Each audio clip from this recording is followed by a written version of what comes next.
Selamat buat teman-teman yang udah ketemu video ini. Karena selain gue bakal kenalin HP Vivo terbaru, gue bakal bandingin tipis-tipis kameranya Samsung S22 Ultra sama iPhone 13 Pro Max. So, apakah HP Vivo X80 Pro ini lebih unggul?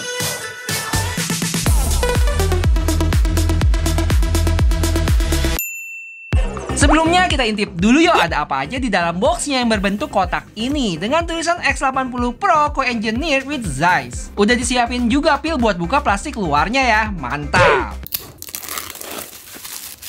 Pas dibuka langsung disambut sama HP-nya itu sendiri. Terus di dalamnya ada kabel chargeran Type A ke Type C, ear tips, earphone dengan colokan Type C, kepala charger 80 watt, casing warna hitam, dan buku-buku nggak jelas. Gue baru ngeh, dapat earphone juga ya?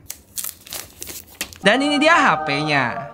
Pas dinyalain langsung disambut sama Vantage OS 12 berbasis Android 12. Pengalaman setupnya standar ya, sampai pada saat gua registrasi sidik jari yang bikin tercengang. Yaitu kita cuma butuh tempelin jari sekali aja, habis itu langsung terregis. Dan serius cepet banget unlocknya. Nanti kita bahas ini lebih lanjut di belakang ya. Untuk storage-nya udah kemakan 26,9 GB dari 256 total punya gua.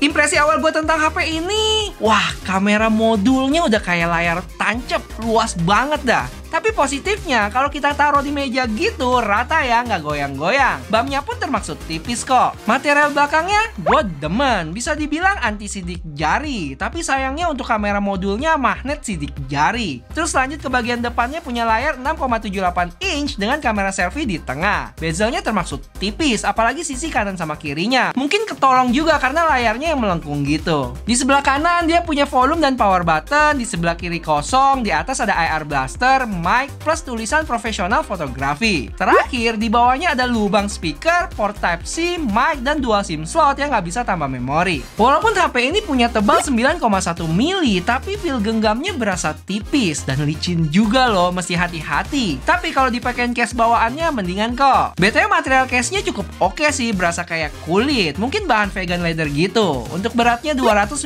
gram. Oke, lanjut ke spesifikasi singkatnya. Kita mulai dari layarnya yang punya ukuran 6,78 inch 2K E5 AMOLED dengan teknologi LTPO3.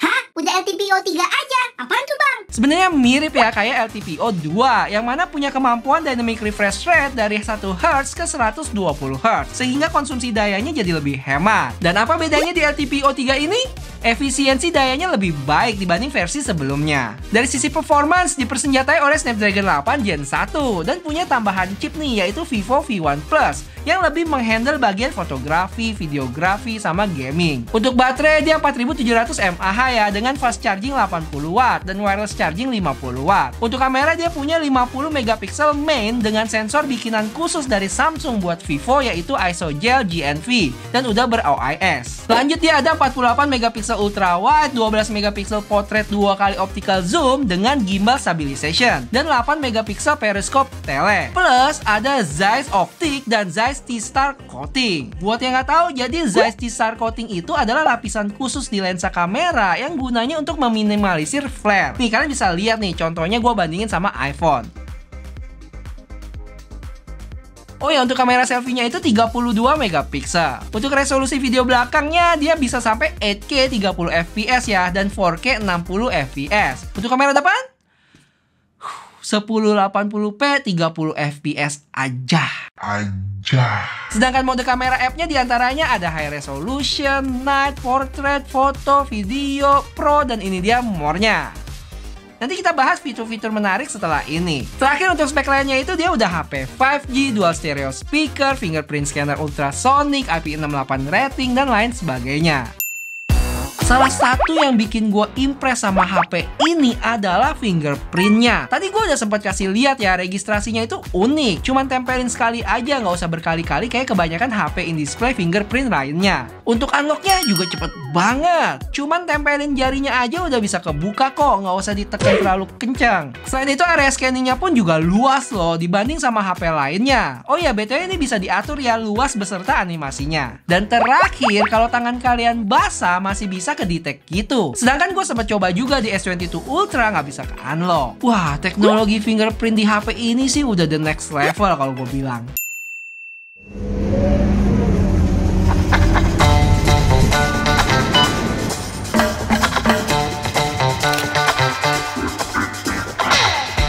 Ada beberapa fitur di HP ini yang menurut gue cukup menarik. Di antaranya, BTW kalian tahu nggak sih kalau ini HP Vivo pertama gue yang gue review di channel ini loh. Jadi kalau fitur-fitur yang gue sebutin tadi ada di versi sebelumnya, maafkan saya ya kalau gue norak. Yang pertama, gue baru tahu ada mode teleprompter di sini. Jadi kita bisa atur gede kecil fontnya sama speednya juga. Habis itu dikombo dengan fitur beauty yang buat lucu-lucuan sih seru banget.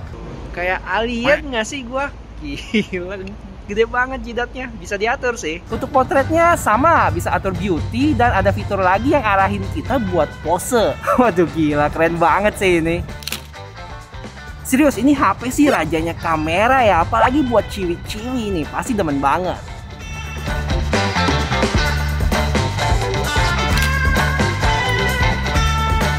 Terus dia punya stabilisasi video yang namanya Horizon Leveling. Jadi mau dimiringin kayak gimana pun hasilnya bakal tetap lurus. Gila ini mah. Terus untuk take foto normal dia ada tombol yang namanya Zeiss, yang kalau kita aktifin bakal menghasilkan warna yang menyerupai asli. Dibanding kalau fitur ini mati, warna yang dihasilkan itu jadi lebih keluar. Jadi bisa langsung posting gitu. Masih mau lagi? Ada fitur yang namanya Zeiss Cinematic. Nah, di sini dia bakal kasih bar di atas sama di bawah yang hitam gitu ya. Terus habis itu kita bisa atur seberapa bokeh backgroundnya. BTW iya nih guys, maaf nih, nggak tahu kenapa itu video kamera depannya stabilisasinya nggak ada gitu ya. Jadi kayak gempa banget, nggak enak buat dinonton. Untuk portretnya juga banyak mode bokeh-bokeh bawaan dari Zeiss-nya itu sendiri ya. Misalnya biotar, sonar, planar, dan distagon. Masing-masing punya karakteristik bokeh yang beda-beda. Serius cukup menyenangkan sih mainin HP ini. Untuk kamera app-nya banyak banget fitur-fitur yang bisa dimainin guys. Oke, langsung aja sekarang kita bandingin tipis-tipis HP ini sama iPhone dan Samsung.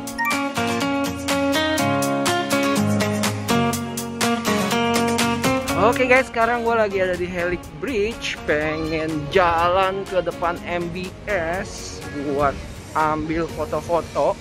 Harus gue bilang kamera depan HP ini nggak kayak HP flagship. Pertama yang paling kelihatan itu stabilisasinya gempa. Terus dynamic range-nya juga kurang. Kalian bisa lihat langit belakangnya ini putih semua. iPhone juaranya dan Samsung samar-samar kelihatan. Ini dia ultra wide videonya yang menurut gue secara dynamic range sama-sama bagus ya. Duh, lihat tuh langit beserta awannya cakep ngets. Untuk stabilisasi udah ketebak kalau si iPhone paling lemah di sini, sedangkan kedua HP lainnya aman. Untuk lensa utamanya secara dynamic range mirip-mirip, sama-sama juara. Terus untuk karakter warna kalau dilihat di sini iPhone lebih ke warm, sedangkan Samsung dan Vivo mirip-mirip. Cuma kalau diperhatiin lebih detail lagi, pohon di sebelah sana masih lebih baik terekspos oleh Vivo. Nah, ini yang menarik. Dari sisi flare terlihat Vivo minim banget. Untuk iPhone juara flare-nya nih, dan Samsung di tengah-tengah. Tampaknya Zeiss di star coating-nya Vivo beneran ampuh guys. Untuk zoom, ini dia 10x dari Vivo, 9x iPhone, dan 20x Samsung, yang mana Samsung juaranya di sini. Udah jauh dan gambarnya lebih jelas. Kamera selfie sama kayak videonya, dynamic range-nya kurang dan warna kulit gua agak keputihan di Vivo. iPhone dan Samsung lebih mendekati di sini. Untuk kamera belakangnya sama-sama punya dynamic range dan detail yang bagus, mau ultra wide, wide, dan telenya. Tapi untuk foto ini gue lebih demen hasil dari Vivo sih, lebih enak aja dilihat dibanding sama iPhone dan Samsung yang cenderung lebih ke cool. Cuma kadang juga bisa terlalu over buat gue, makanya ada tombol Zeiss itu dan kalau diaktifin bisa mendapatkan warna yang mendekati asli loh. Ini contoh-contohnya. Untuk foto low light di lensa utamanya dia noise-nya minim ya dan bisa dapat banyak detail. Tapi sering kelihatan lebih terang dari aslinya. Beda dengan iPhone yang suasana malamnya masih berasa, cuman ini balik lagi ke selera masing-masing. Foto kamera depan, mukanya terlihat lebih terang, tapi cahaya yang ada di background nggak bisa dihandle dengan baik. Untuk video selfie-nya juga sama. Video ultrawide detailnya kurang, berasa kayak lukisan cat air gitu. Tapi untuk lensa utamanya cakep sih, cahaya yang ada bisa dihandle dengan baik. Betul, kalau kalian penasaran sama tempat yang gue datengin ini, bisa cek link di deskripsi ya. Jadi harga asli HP ini di Singapura adalah 1.699 Singapura dolar ya. Tapi pas gue beli ada promo $100 off, jadi 1.599 Singapura dolar atau sekitar 17 jutaan. Dan dapat banyak hadiah juga di sini. Ada wireless charging 50 watt, TWS Vivo, dan casing juga. Kira-kira menurut kalian worth it nggak sih dengan harga segitu? Dan gue penasaran nih, kalian lebih ke tim mana? Lebih mahal dikit tapi banyak hadiah, atau mendingan nggak dapat hadiah sama sekali tapi harganya bisa lebih murah? Coba bisikin di bawah ya. Oh ya, kalau kalian suka dengan konten-konten di channel ini, boleh gantian bantu gua buat like video ini ya. Sampai ketemu di video selanjutnya. Bye-bye.